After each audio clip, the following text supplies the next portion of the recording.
কালকে আমাদের একটা জগদ্ধাত্রী পুজোর ইনভিটেশন ছিল। সেখানে গিয়ে মিঠাই নিজের হাতে ঠাকুরকে প্রণাম করেছে।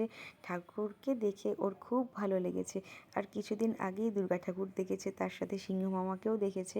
ও তো ভাবছে দুর্গা ঠাকুর হয়তো আবার চলে এসছে, কিন্তু ও তো বুঝতে পারছে না যে এটা জগদ্ধাত্রী ঠাকুর। তো ওর দুর্গা ঠাকুর চলে যাওয়ার পরে একটু মনটা খারাপ হয়ে গেছিলো, কিন্তু আবার ঠাকুরকে দেখে, সিংহ মামাকে দেখে ওর মন ভালো হয়ে গেছিলো।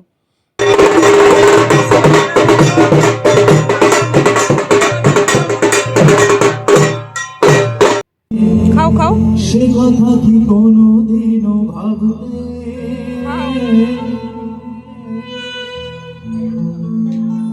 মনে পড়ে রুবিরা, মনে পড়ে রুবিরার কবিতায় তোমাকে একদিন কত করে দেখেছি। চা খেয়ে আর গান শুনে মিঠাইয়ের মন তো খুব খুশি। এরপর আমরা রাতে খেতে বসেছিলাম, তো মিঠাইকেও একটু রাইস দিয়েছিলাম। তোমরা ভেবো না যে মিঠাই অনেকটা পরিমাণে খেয়েছে, জাস্ট একটু ট্রাই করেছিল। তো রাইসের মধ্যে গাজর আর কড়াইশুঁটি তো বাছতে বসেছিল, বেছে বেছে বার করছিল। কড়াইশুঁটি পেয়ে তো ও লঙ্কা ভেবে আমার প্লেটের মধ্যে ছুঁড়ে মেরেছিল, ভেবেছে ওটা লঙ্কা।